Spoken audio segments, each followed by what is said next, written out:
Halo teman-teman, perkenalkan saya Rahel Ananda Sitorus dengan NIM C1C019113.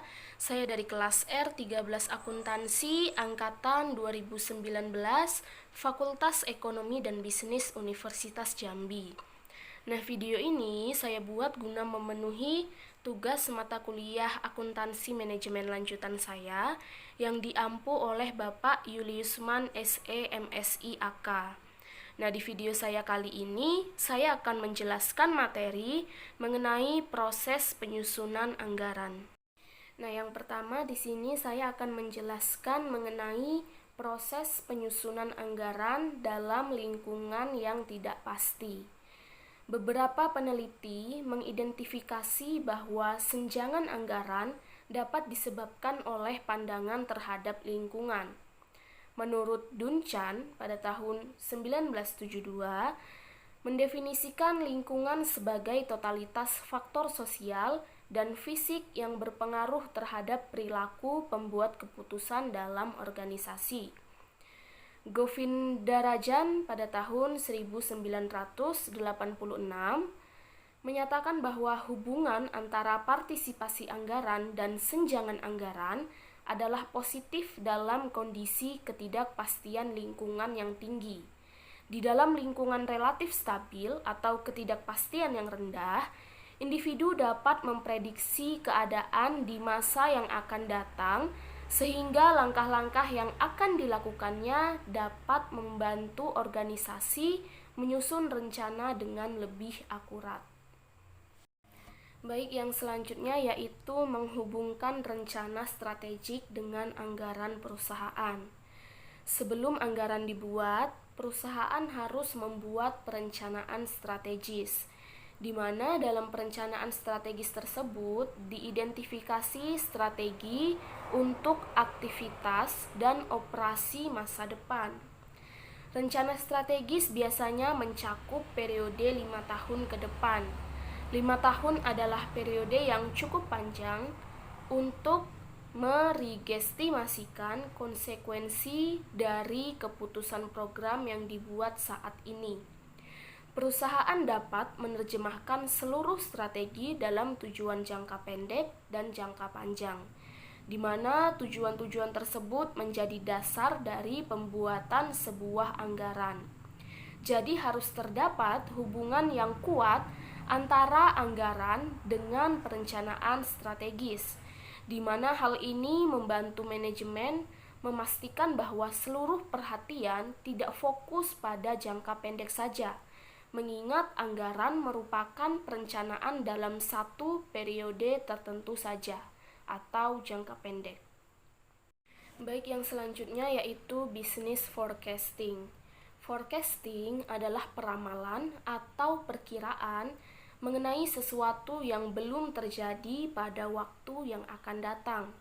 Forecasting bertujuan agar forecast yang dibuat dapat meminimumkan kesalahan meramal atau forecast error, yang biasanya diukur dengan mean square error atau MSE, juga mean absolute error atau MAE, dan sebagainya.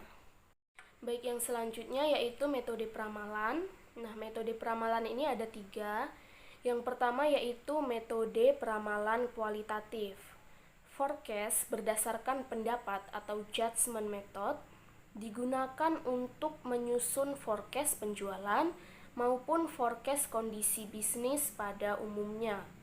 Lalu yang kedua yaitu model kuantitatif atau statistic method. Peramalan menghendaki perpaduan antara analisis ilmiah kuantitatif dengan menggunakan statistik sebagai alat primer dalam membuat peramalan. Lalu yang ketiga yaitu ada model khusus. Metode khusus ini adalah cara khusus untuk meramalkan penjualan dengan menggunakan analisis market share, analisis product line, dan analisis pengguna akhir. Baik, yang selanjutnya saya akan menjelaskan mengenai beyond budgeting. Konsep beyond budgeting diterapkan oleh perusahaan-perusahaan yang menganggap bahwa penyusunan anggaran yang bersifat tradisional tidak lagi sesuai dengan kondisi saat ini yang memiliki tingkat ketidakpastian yang tinggi. Sehingga perusahaan-perusahaan tersebut melihat bahwa anggaran lebih banyak bersifat menghambat daripada membantu perusahaan dalam melakukan kegiatannya. Oleh karena itu, kelompok ini tidak mempergunakan anggaran dalam kegiatan operasional perusahaan. Selain itu, kelompok ini menganggap bahwa anggaran terlalu bersifat sentralisasi, bahkan jika ingin melakukan sesuatu di luar hal-hal yang dianggarkan, maka revisi anggaran pun harus dimintakan persetujuannya.